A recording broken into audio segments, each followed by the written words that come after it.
Earl Kessler gave the Ardex plant 34 years. On a Tuesday in March of 1978, they handed him a cake in the break room and an envelope that said his last day was Friday. He didn't argue. He just set the cake down untouched. His name was spelled wrong on it. Earl Kessler, one S, in blue frosting gone soft at the edges. The new manager, Douglas Prentice, had gathered the whole floor for it. 40 men in oil-stained coveralls called up from their stations to applaud a well-earned rest.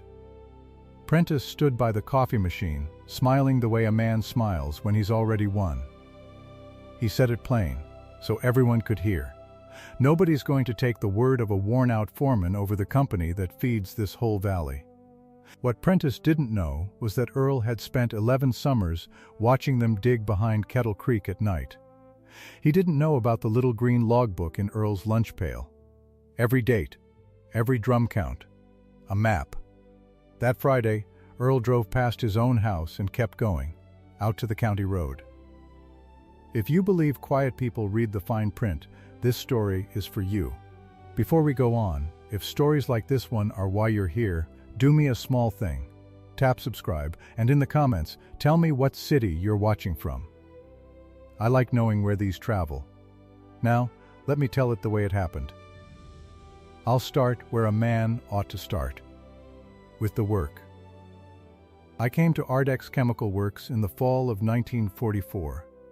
I was 27 years old, and my hands were already older than that. The plant sat where it still sits, on the north bank of Kettle Creek, in Ashford Falls, Ohio. You've likely never heard of it. It's the kind of town that shows up on a state map as a dot, with no name beside it. 2,000 people, give or take. A ball field the Rotary kept mowed. A diner called the Hearth, where the coffee was bad and nobody minded. And the creek. The creek ran right through the middle of everything, clear enough in those years that you could stand on the Fremont Street Bridge and count the stones on the bottom. I want you to understand something about the water before I tell you the rest. In the summers when I was young, kids swam in Kettle Creek below the falls. Church picnics happened on that bank. Men baptized their sons in it. Ruth and Dolan, who you'll meet, was married on the grass beside it in 1951, and I was there, and the water behind the preacher was the color of weak tea and nothing worse. That's the water I'm talking about. That's the water I want you to hold in your mind. I started at Ardex on the loading dock. Within 4 years I was running the reactor floor. By 1952 I was foreman, and I stayed foreman for the next 26 years, which is a thing I'm still not sure I understand. A foreman is a strange kind of animal. He belongs to the company and he belongs to the men. And most days those two things pull him in half. But I loved it. I won't pretend I didn't. I loved the smell of the place in the morning before the heat came up. I loved the sound of the big reactor when it settled into its rhythm, that low steady hum you could feel in your back teeth. I loved knowing every valve and every drain in that building the way you know the rooms of your own house in the dark. I trained half that floor. That's not a figure of speech. Of the 40 men standing in that break room the day they handed me the cake, I had taught at least 20 of them how to read a pressure gauge and how to walk a line for leaks, and how to shut a bad batch down before it took a handoff. Young Tommy Reyes, who'd go on to run the second shift, I taught him. Bill Hobie, God rest him, I taught. I stood over their shoulders for years. I chewed them out, and I bought them beers, and I went to their weddings. I missed my own father's funeral for that plant. I want to say that plainly, because it's the kind of thing a man carries. February of 1961. The number 4 furnace threw a firebrick, and the lining started to go, and if that furnace had let go, it would have taken the whole east wall, and maybe some men with it. I was the only one who knew how to nurse it down slow. So I stood on that catwalk for 9 hours in the heat while they buried my father 40 miles away in Cossacton. My mother never quite forgave me. I never quite forgave myself. But I'd do it again, and that's the honest, ugly truth of a working man's loyalty. The plant asked, and I gave it what I had. 3 winters in a row, 63 through 65, we had ice storms that put the whole county in the dark. Ardex ran the whole time. It ran because I slept on a cot in my office and walked the lines by lantern and kept the heat traces from freezing solid. The company sent me a letter of commendation for that. A letter. I framed it. That tells you the kind of man I was. A letter meant something to me. I say all this not to make myself into much. I wasn't much. I was a plant foreman in a small town, and I liked being one. I say it so you'll understand what it cost me, later, to do what I did. And so you'll understand that when I finally turned on that company, I didn't turn easy. I turned the way a hinge turns after years of rust. Slow, and with a sound to it. Now let me tell you about the drums. But I have to come at it sideways, the way it came at me. For a long time I didn't know anything was wrong. That's the part people don't believe. But it's the truth. A man can work beside a thing his whole life and not see it, because seeing it would mean the ground under his feet was rotten, and no man wants to know that about the ground he's standing on. The first thing I really noticed, the first thing that lodged in me and wouldn't come loose, was the color of the creek below the outfall. Sometime in the early 70s, the water down past the plant started running faint orange. Not everywhere. Just below the bend, where the bank curves back on itself behind the property line. You had to be looking. A rust color, low in the shallows, worst in August when the flow dropped. The old-timers said it was iron in the ground. Somebody always had a reason. And I took the reasons. Because the reasons let me keep loving my work. I want to jump ahead now, to the winter before they pushed me out. Because that's when the ground truly moved. Prentice came to us in the fall of 1977. Douglas Prentice, 44 years old, sent down from the parent company. Continental Marrow Industries, out of somewhere east, a name none of us had ever had cause to say out loud. He came with good shoes and a soft handshake and a way of looking past you while he talked to you. From the first week, things changed on the floor. And they changed in a manner so small you couldn't put your finger on it. My decisions started getting overruled. Quiet, deniable, I'd write up a shift report, flag a line that needed pulling for maintenance, and the next morning the line would be running anyway, and a younger man's initials would be at the bottom of my own report where mine ought to have been. A fellow named Kurtz, 31, who'd come in with Prentice. I'd say we needed to slow the number 2 reactor, and Kurtz would sign off to keep it hot. Nobody told me to my face I'd been overruled. The paper just started walking around me instead of through me. After 26 years as foreman, my word had become a thing to be routed past. The way you route a pipe around an obstruction you've decided not to remove. I told myself it was the new way of doing things. Corporate, efficiency, all the words they used. I was 60 years old, and I told myself to keep my head down and finish out to a pension, and that was cowardice dressed up as patience, and I knew it even then. Then, Ruthen Dolan's grandson got sick. Ruthen lived 2 doors down from me on Sitchell Street, in the little green house, with the porch her husband built before he passed. Her daughter had moved back home with the boy, Petey Dolan. 7 years old that winter, all knees and cowlick, the kind of boy who'd ride his bicycle straight at you and swerve at the last second just to watch your face. I used to give him the pears off my tree in September. In January of 78, Petey started bruising. That's how his mother put it to me, over the fence. He bruised at the least thing, and he was tired all the time, tired in a way a 7-year-old has no business being. His gums bled. They took him to the doctor in town, and the doctor sent them to Columbus. And in Columbus they ran his blood, and they frowned at the numbers, and they didn't have a name for it right off. A blood illness. That's all the word that came back down the street to the rest of us. A blood thing. They don't know what. And here is the part that turned my stomach when I finally let myself line it up. Petey wasn't the only one. There were 3 other children along that stretch of the creek, all within a half-mile of the bend, all sick within the same 18 months. The same tiredness. The same bruising.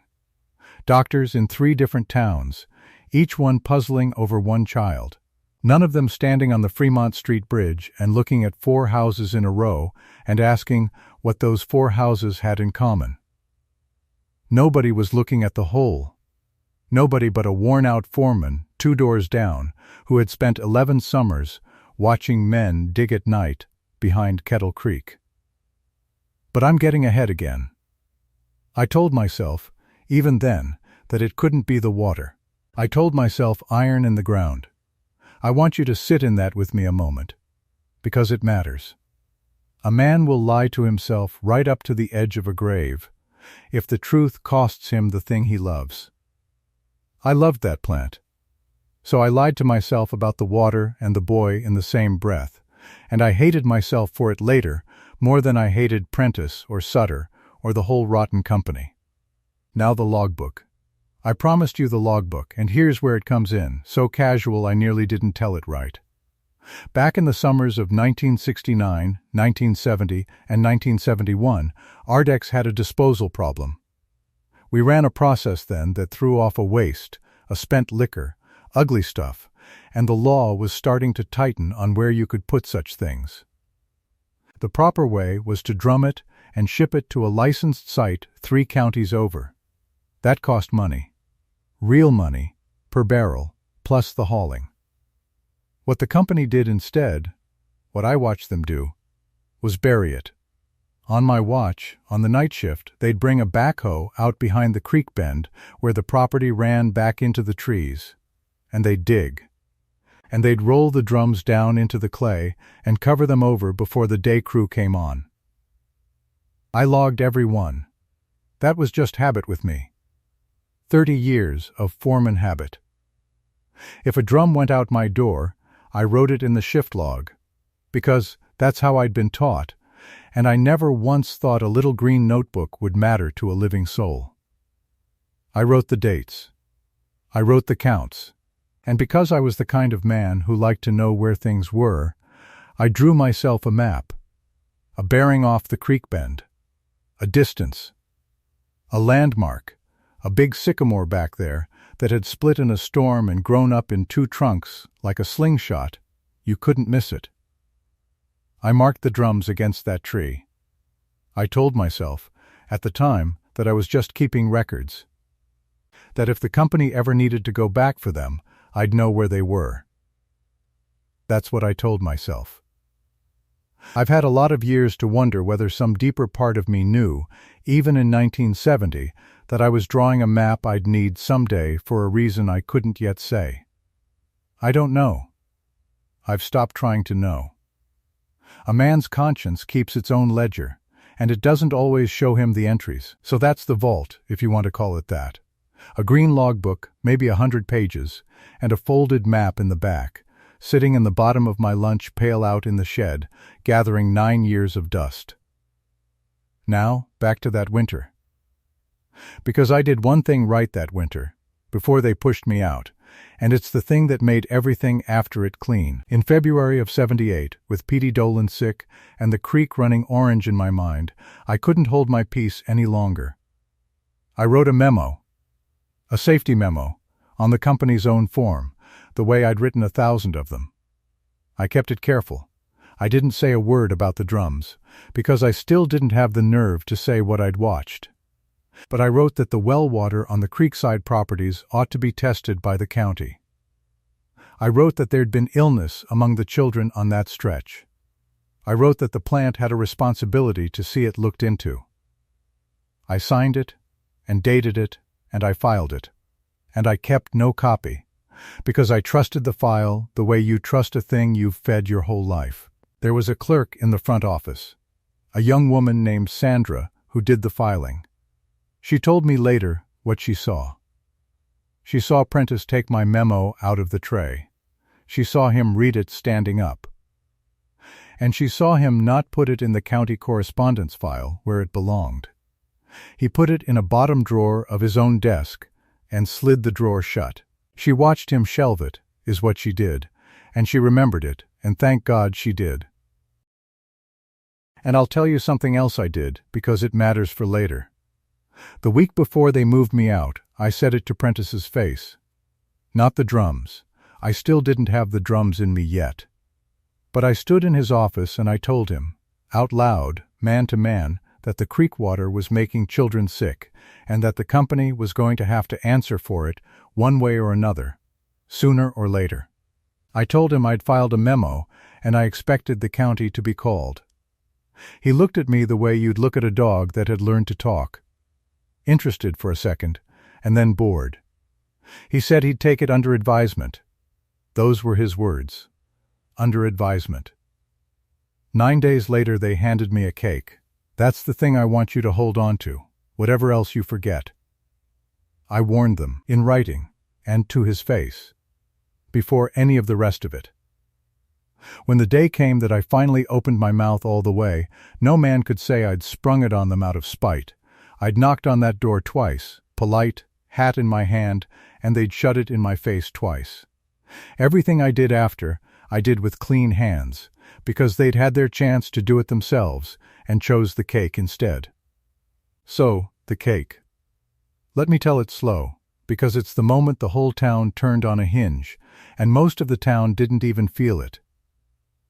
Friday, they'd said, my last day.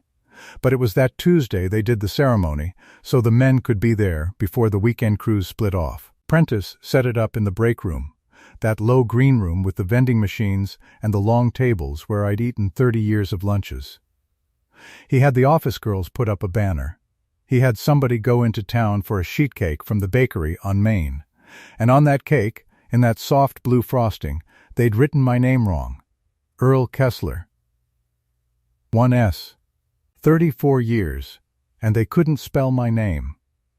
I don't say that for pity. I say it because it told me, in one glance, exactly how much thought they'd put into the man they were throwing out. None. I was a line item. I was a thing to be closed out before the books were handed to a buyer. They called the floor up at 2 o'clock. 40 men, give or take, in their coveralls, wiping their hands on rags, most of them not knowing why they'd been pulled off station.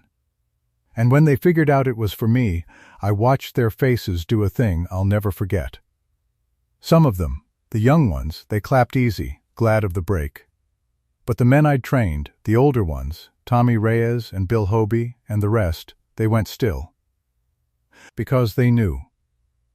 They knew a plant doesn't throw a party for a foreman it respects. They knew a party is what you do to a man when you want the throwing out to look like a gift. Prentice stood up front by the coffee machine. He gave a little speech. He said the company was grateful for my years. He said it was time I got some rest, that I'd earned it, that the fishing was calling. He was a smooth talker, Prentice, I'll give him that. And then he lifted his paper cup of that bad coffee like it was champagne, and he looked around at those 40 men, and he said the thing.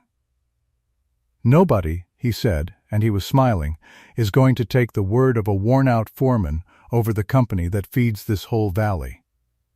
He meant it as a joke. Some of them even laughed, the ones who didn't understand what they were hearing. But it wasn't a joke. It was a warning, and it was meant for me, and I understood it perfectly. It meant, we know you know something. It meant, try it, old man, and see who they believe. It meant, your 34 years and your framed letter and your dead father are worth exactly nothing against a corporation with lawyers. And I want to tell you what I did, standing there. I did nothing. I want to be honest about it. I didn't stand up and shout. I didn't throw the cake. I've watched enough movies to know that's what the man's supposed to do, and I've lived long enough to know it's not what he does. What he does is stand very still, with his hands at his sides, and feel something inside him go cold and quiet and permanent. I set the plate down. I didn't take a bite. I said thank you to the men, not to Prentice, to the men, and I said it low, and a few of them couldn't meet my eyes.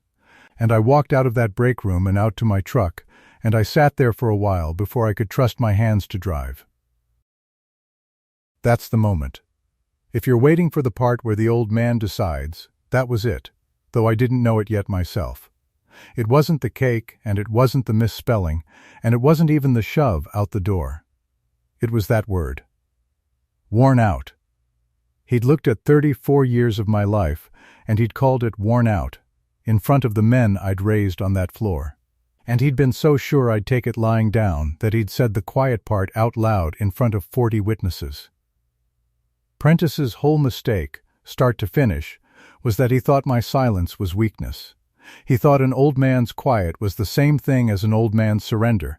He never once considered that a man can be quiet because he's counting. Now I'll tell you the next part, the part in my kitchen. Because they weren't done with me yet. They still had one loose end, and the loose end was me. About 10 days after the ceremony, after I'd cleaned out my locker and handed in my keys to a plant I'd had the keys to for a quarter-century, a car pulled up in front of my house on Sitchell Street. A good car, clean, out of place on our street. And out of it came a man in a gray suit with a leather folio under his arm. Harlan Sutter. The company attorney. I'd seen his name on papers over the years, but I'd never had him on my porch. He was polite, I'll say that. He was smooth, in a different way than Prentice, an oilier way. A way that came from thinking everything in the world had a price, and it was just a matter of finding it.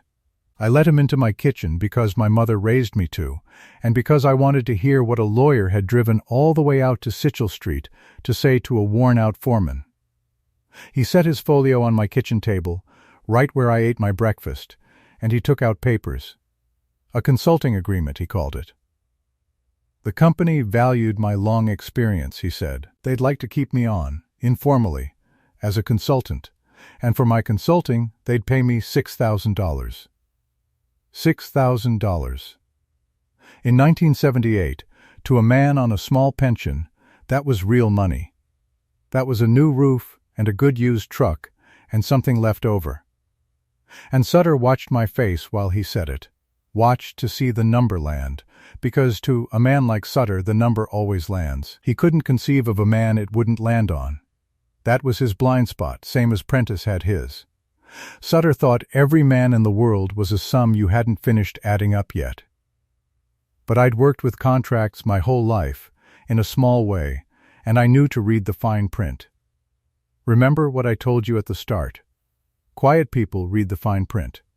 And there it was, on the second page, in a paragraph they'd hoped I'd skim past on my way to the signature line. The $6,000 was contingent. Contingent on my signing a non-disclosure. And the non-disclosure didn't just say the ordinary things. It named a specific thing.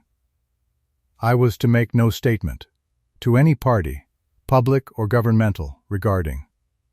And here I'm giving you the words near enough as I recall them, any historical waste handling practices of the facility. Historical waste handling practices. I sat at my own kitchen table and I read that phrase twice, and the whole thing came clear to me all at once, the way a window comes clear when the fog burns off. They weren't paying me for my consulting. There was no consulting. They were paying me to stay quiet about the drums. Somebody, somewhere up the chain, at Continental Marrow, knew what was in the ground behind Kettle Creek, and knew that I knew, and had decided the cheapest way to handle it was to buy my mouth for $6,000 before they sold the plant to somebody who'd want a clean environmental file. And I did some arithmetic in my head, sitting there, that I've never gotten over. In 1970, burying those drums instead of shipping them out proper had saved the company somewhere around $40,000. I knew the hauling rates back then. I'd seen the invoices they didn't pay. $40,000 they'd saved by rolling poison into the clay above a creek where children swam. And now, 8 years later, my silence about it was worth exactly $6,000 to them. That was the exchange rate. $40,000 saved by poisoning the water, $6,000 offered to keep the man quiet who'd watched them do it. A boy 2 doors down was bleeding from his gums, and the whole thing balanced, on their books, at a tidy profit. I looked up at Harlan Sutter across my kitchen table, and I understood that he genuinely did not know he was doing anything wrong. To him it was a settlement, a number, found and offered, clean as arithmetic. He had no more idea that he was buying a man's soul than a grocer knows he's selling you your supper. And I think that's the part that decided me, more than the money or the memo or the cake.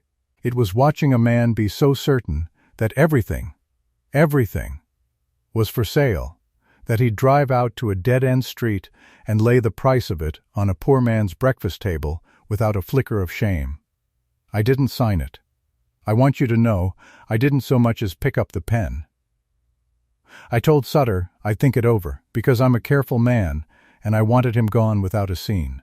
He smiled, and he left the papers for my consideration, and he shook my hand with that dry, cool hand of his, and he drove his clean car back off Sitchell Street. And I sat there a long time after, in the quiet, with the papers on the table and the light going down. I got up, finally, and I did one thing before I went to bed. I filled a mason jar at the creek that evening, down below the bend, where the water ran its faint orange in the last of the light. I brought it home, and I set it on my kitchen windowsill, where I'd see it every morning over my coffee. Just a jar of dirty water. But I wanted it in front of me. I wanted to look at it and remember the number. 40,000 saved.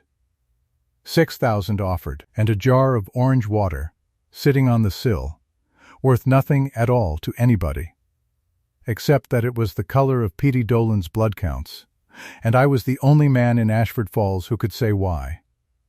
I hadn't decided yet. That's the honest truth, and I'll end this part on it. I sat in my house that spring with a jar of poison on my windowsill and a green logbook out in the shed and a boy dying 2 doors down, and I still hadn't found the thing in myself to move. A man doesn't turn all at once. He rusts toward it. Some nights I told myself I'd take the 6,000 and fix my roof and let younger men worry about the creek. Some nights I stood at the sink and looked at that jar until my coffee went cold. And then one afternoon in April, Ruthin Dolan asked me to walk her to the mailbox because her hip was bad, and on the way she handed me a folded paper without a word, and it was a copy of her grandson's hospital chart, and I stood on the sidewalk on Sitchell Street and read a doctor's handwriting about a 7-year-old boy's blood, and I felt the last of the rust break loose. I didn't know it standing there, but the green logbook had 11 summers of dates in it, and the county building opened at 8 in the morning, and I had gas in the truck. The county building opened at 8. I was in the parking lot at 10 of. I'd slept maybe 2 hours. Before dawn I'd gone out to the shed with a flashlight and opened the lunch pail I hadn't carried to work in a month. The green logbook was right where I left it, under the thermos, the cover soft as an old glove. I sat on the workbench and turned the pages one more time. 11 summers. My own hand, younger and steadier, writing down dates, I'd told myself I was just recording out of habit. Drum counts. The bearing off the creek bend, the split sycamore I'd used as my landmark because it forked like a slingshot and you couldn't mistake it for another tree. I closed the book. I put it in a paper grocery sack with the mason jar of orange water and the folded copy of Petey Dolan's chart, and I drove. The health office was a room at the end of a hall that smelled like floor wax. There was a young fellow behind the desk, maybe 30, tie too tight, a nameplate that said Dale Meacham, County Health Inspector.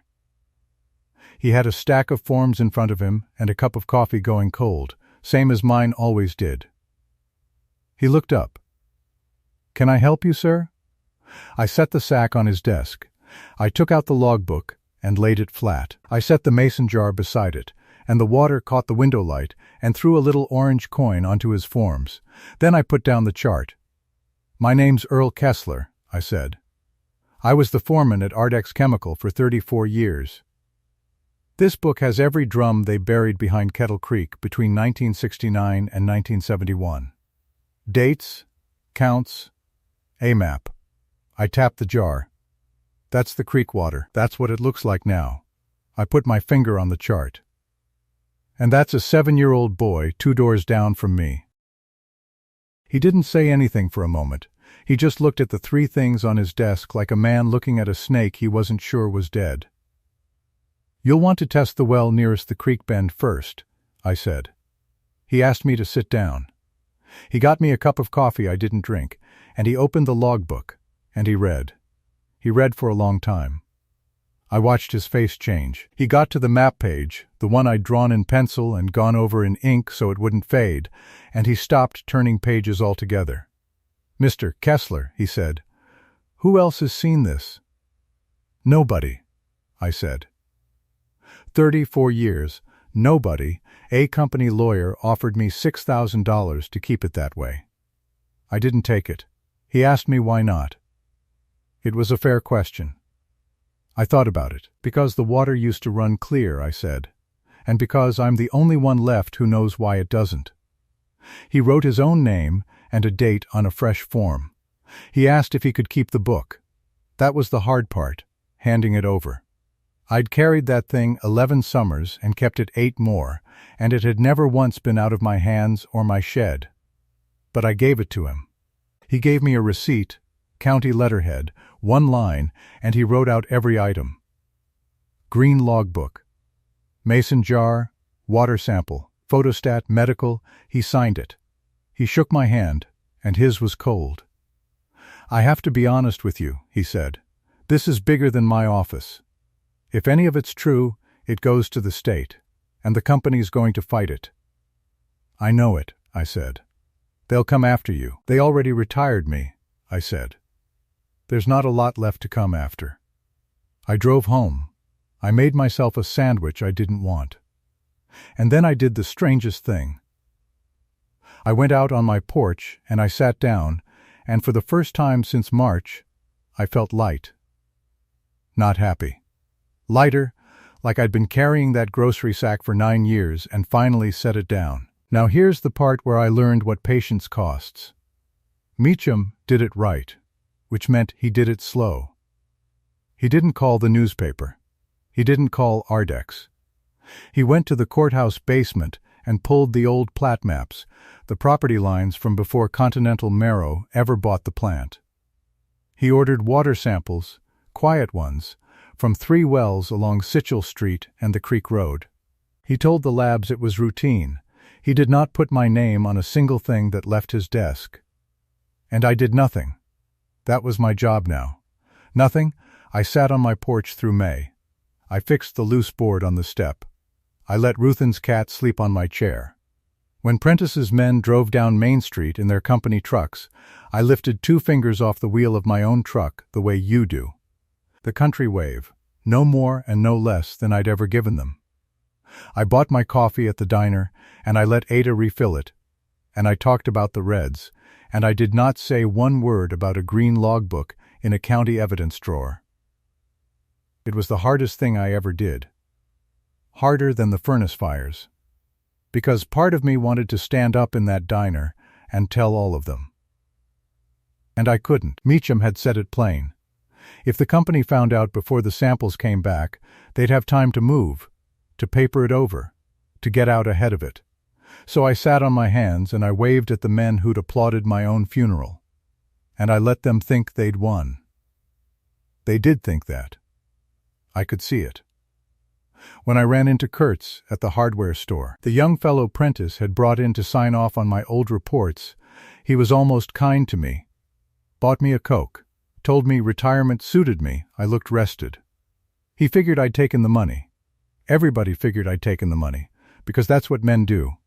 You take the money and you fix your roof and you die quiet. That's the story they'd written for me, and they were comfortable in it. Let them be comfortable. Meacham was pulling samples. Now let me tell you what was in that logbook, because that's what turned it. That's the thing they forgot to be afraid of.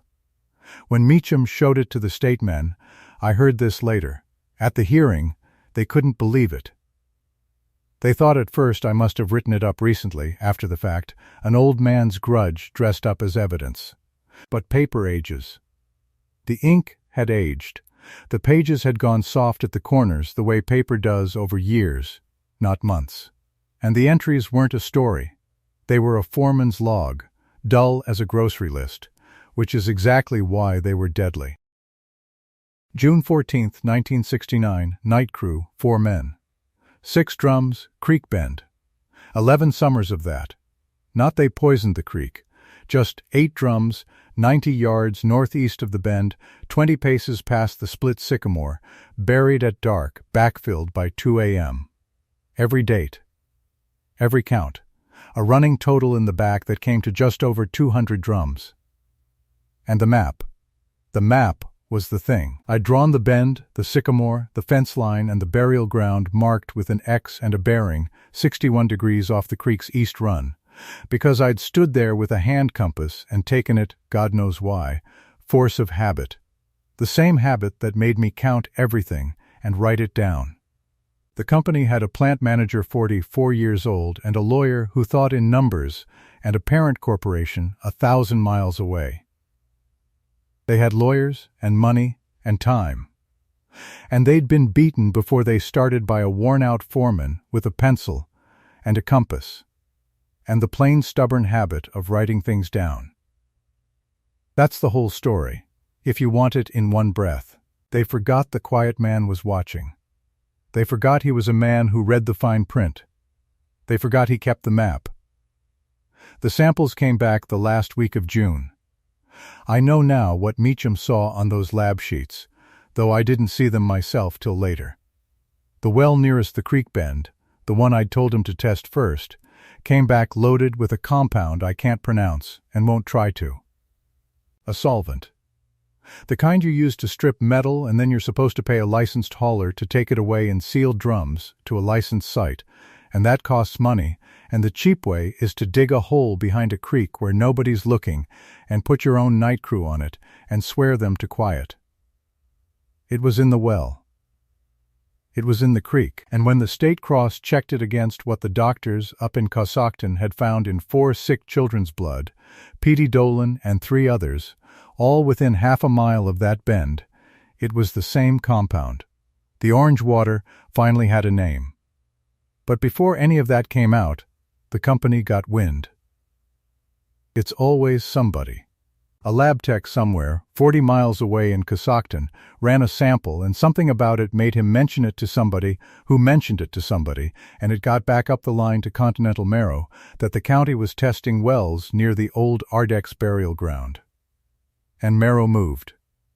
The first I knew of it, Harlan Sutter was on my porch again. Same soft hat, same leather folder. He didn't ask to come in this time. He stood on my step, and he smiled the way a man smiles when he's decided to be patient with you. "Earl," he said, "you've been busy." "I've been sitting on my porch," I said, which was true. He nodded like we both knew better. "The offer's changed," he said. "The company's prepared to be more generous. 15,000 for the consulting arrangement, in light of your years of service." He let that sit. "It'd be a comfortable retirement, Earl, a man your age. And it would be a shame, I mean this as a friend, it would be a real shame to see a pension like yours get tangled up in a dispute. Pensions can be contested. It happens." There it was. The whole thing, in one soft sentence. First, they buy you. Then they threaten the thing you can't afford to lose. I looked at him a long moment. "Harlan," I said, "the book's already downtown." His face didn't move much, but something behind it did. He'd come to buy back a secret that was already spent. "I don't know what you think you have," he said. "I know exactly what I have," I said. I wrote it down. Every drum. "You have a good day, Harlan." I went inside and shut the door. My hands were shaking. I'll admit that. $15,000 is a real number to a man with a pension he's been told he can lose. But I'd already decided, back on that county floor with the orange coin of light on Meacham's forms, that I wasn't for sale at 6,000 and I wasn't for sale at 15. Some numbers don't have a top. That was one. The threats got less polite after that. There was a truck, a dark pickup, no plate I could read in the dark, and it started idling out front of my house at night. Not every night.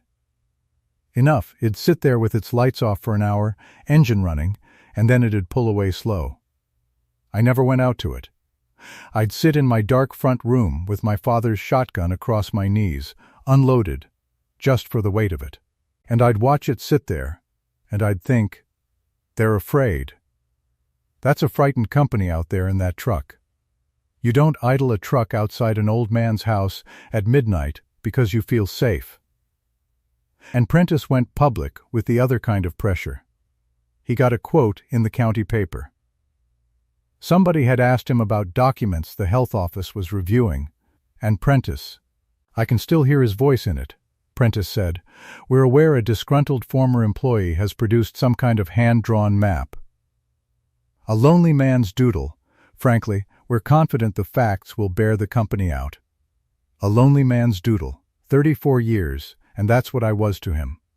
A lonely man with a pencil." That quote nearly killed it. That's the part nobody remembers now, because the company's lawyers took that same line into a judge's chambers, that the map was the fabrication of a bitter old man, unreliable, uncorroborated, and they got a hearing scheduled on whether the county could even dig. An injunction.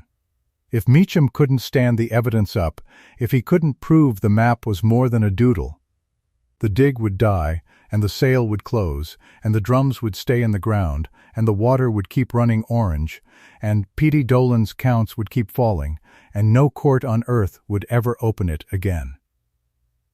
Meacham came to my house himself to tell me. He looked 10 years older than he had in April. "They're saying it's not authentic," he said. "They're saying you drew it last month. I need something, Mr. Kessler.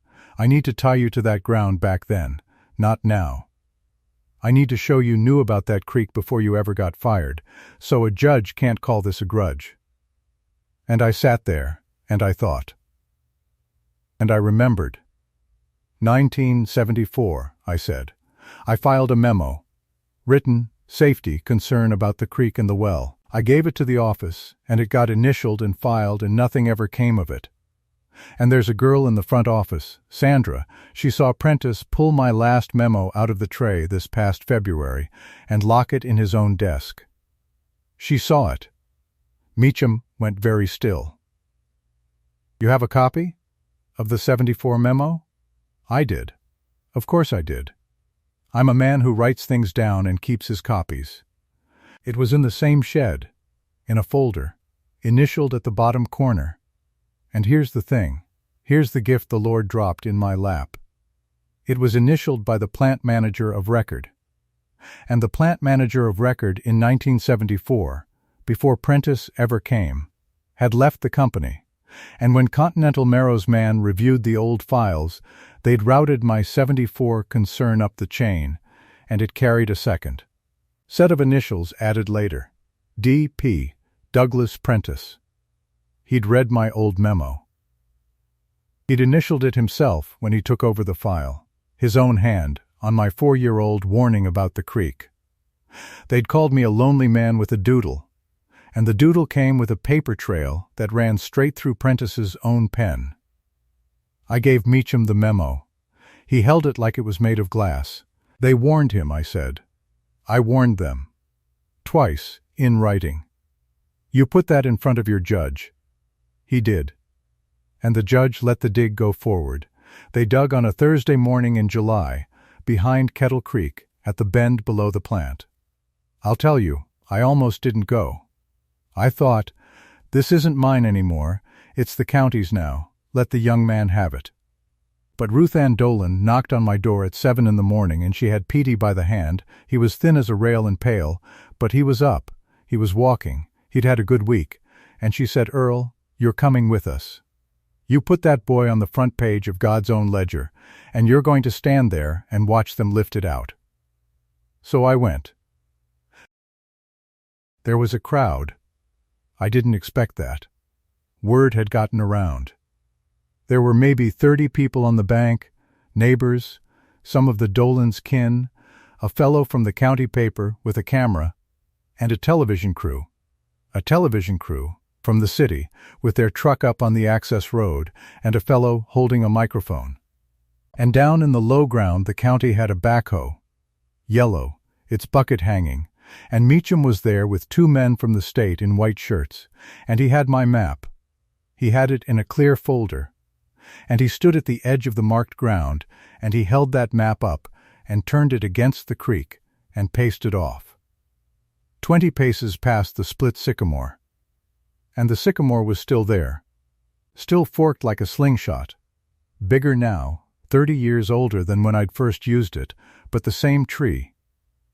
He set his heel at its base and he walked the bearing, and he drove a stake. "Here," he said. "Start here." The backhoe took the first bucket of clay and set it aside. Nobody talked. The creek ran behind us, low and slow and orange in the shallows where the sun hit it. Second bucket, third. The operator was going careful, a few inches at a time, and the state men were leaning in over the hole.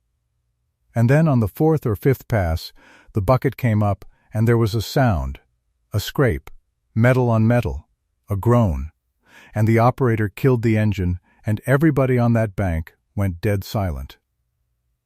There in the wall of the hole, half in the clay, was the curved rusted side of a drum. They got down in with shovels after that. Careful, careful, and they brought it up, and it was exactly what I'd written it was.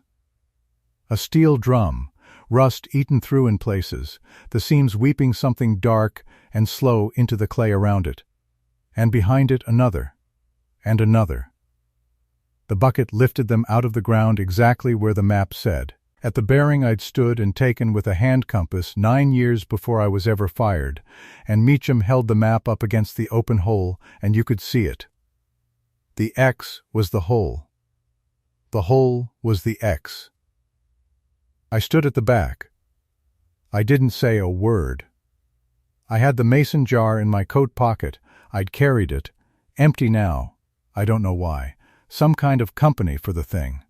And I stood there with my hand around it, and I watched them lift 200 drums worth of the company's savings up out of the ground, where it had been leaking into a creek and into the wells and into the blood of 4 children for 8 years.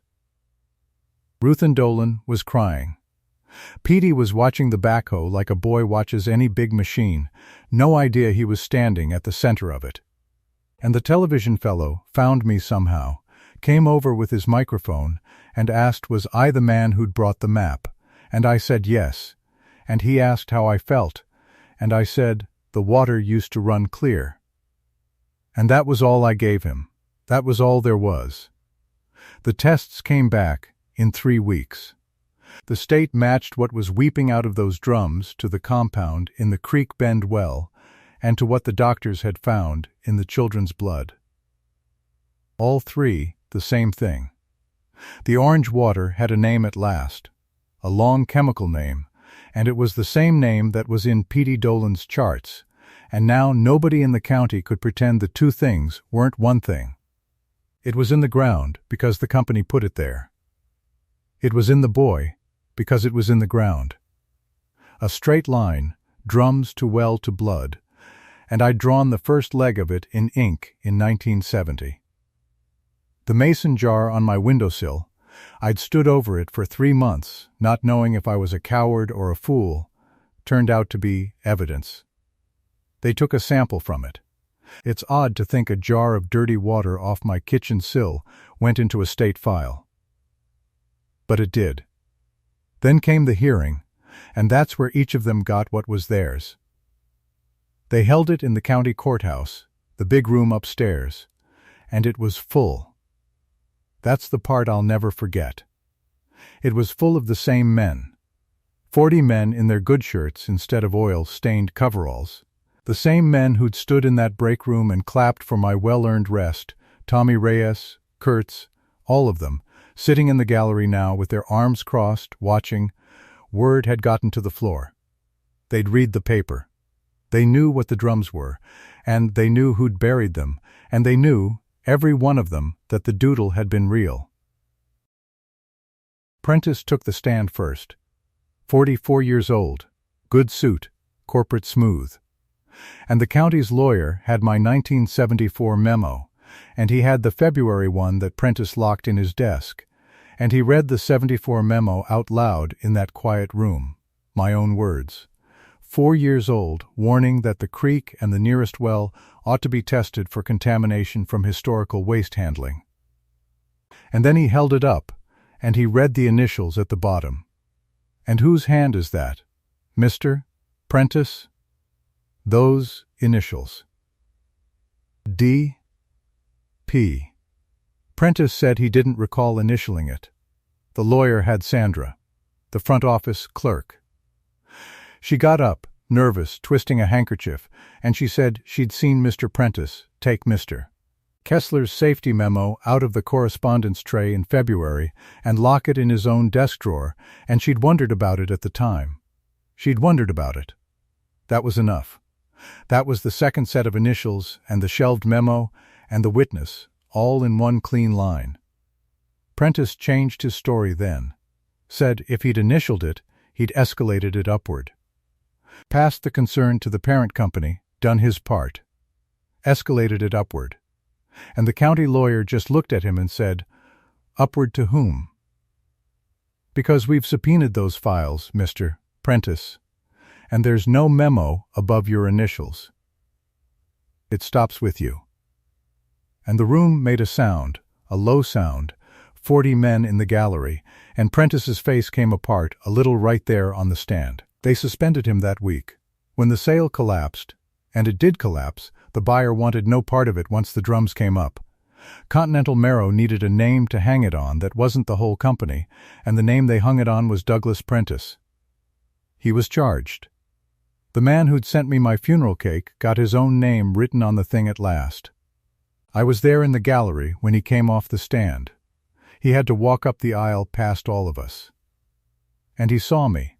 He'd have walked by, but he saw me, and something in him made him stop for just a second, and I stood up. I'm not a man who says much. You know that by now. But I'd carried a sentence for 4 months, and I'd earned it, and I said it to him quiet, just for the two of us. Right there in the aisle. "You paid me to forget," I said. "You marked me down as finished. I marked every drum in that ground. I just never told you I kept the map." He didn't answer me. There wasn't an answer. He went on up the aisle and out the doors, and that was the last time I ever stood close to Douglas Prentice. Sutter, the lawyer, went down a different way, a paper way, which suited a paper man. The non-disclosure he'd drafted, the one he'd laid on my kitchen table offering me $6,000 to stay quiet about historical waste handling practices, the county put it into evidence. And a document written to pay a witness to be silent about buried poison, drafted by the company's own attorney, turned out to be about the best proof of intent to conceal that a prosecutor could dream up. It didn't hide the crime. It proved the company knew there was a crime to hide. The Bar Association opened a complaint against him over it. I don't know how that ended, and I don't much care. I know this. Harlan Sutter never set foot on my porch again. The man who'd offered me money twice, the man who thought every man had a number, went and found a man who didn't, and it cost him. That's the only justice I needed from Sutter. He learned there was a kind of man he couldn't imagine, and I was him. And Continental Marrow, the big quiet company 1,000 miles off, that had ordered the cheap burial back in 1970 to save itself the cost of doing it right, they got the bill at last. The buyer walked. The sale that all of it had been for, the clean file Prentice was sent to build, was gone. Instead, they got a state cleanup order to dig out every drum and haul it away and treat the ground and the water. Licensed haulers, sealed drums, the whole expensive right way they'd dodged. And they got the family's lawsuit on top of it, the Dolans and the 3 others, and I hear it was a large one. They'd buried those drums to save about $40,000 in disposal back in 1970. It's a funny thing about a shortcut like that. It waits in the ground, and it draws interest you never see coming. I gave my testimony too, one afternoon. They asked me why I kept the logbook all those years if I didn't intend to use it. I said I didn't know. I said I'd told myself for 11 summers it was just habit. A foreman's habit, you count things and you write them down. But I think I knew. I think some part of me knew the day would come when somebody would need to prove where the drums were, and there'd be nobody left who could but me. I think I kept it the way you keep a thing you're ashamed of and can't throw away. And then a 7-year-old boy got sick 2 doors down, and the shame turned into the only useful thing I ever did. That's the whole of it.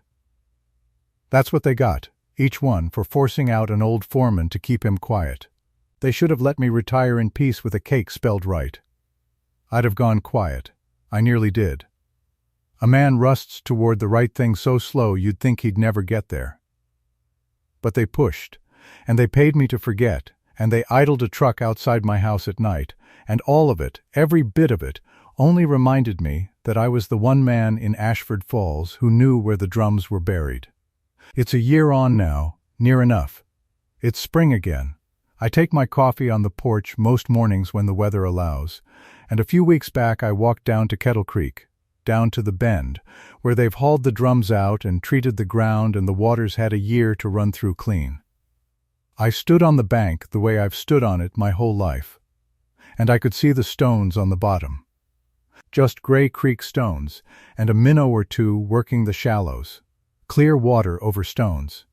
I hadn't seen the bottom of that creek in 15 years. The mason jar's back on my windowsill. I rinsed it out. Ruthin brought me a sprig of forsythia in April, and I put it in the jar with a little water. And that's what's in it now, yellow forsythia on the sill where the orange water used to sit. And I look at it over my coffee, same as I always did. Petey Dolan's counts are climbing back toward where a boy's ought to be. He came by last week and helped me clean the gutters, or he watched me clean them and handed me things, which is the same job at 7. He's got color in him now. He doesn't know he was the reason. Ruthin says he doesn't need to know. Not yet. And I think that's right. The county drilled a new well for the creekside houses, a deep one, and they held a little ceremony and asked did anyone want it named for them, and I said no, and nobody else spoke up either, so it's just the new well. That suits me fine. I didn't do it to get my name on a thing. I've had my name on things. I had it spelled wrong on a cake, once. 1 S, and that's about what a name on a thing is worth. Prentice got his clean file in the end. It just had his own name on it. Sutter went back to being a number man in an office somewhere, and I hope every number he adds up now has that one at the bottom of it. And the company? Well, they finally paid to do it right. 40 grand it would have cost them in 1970. It cost them a great deal more than 40 grand in the end, plus 9 years of interest they never thought to count. Some men, they can retire. They handed me a cake and an envelope, and they retired me on a Friday. And I let them. But the truth doesn't retire. You can force out the old foreman. You can't force out what he wrote down. If there's a creek near you that used to run clear and doesn't anymore, and everybody's stopped asking why, go find the old man who worked the plant. The quiet one. The one they pushed out. Ask him what he saw. And then, if you would, tell me in the comments the name of your town, because I promise you, every valley's got a Kettle Creek, and every Kettle Creek's got somebody who kept the map.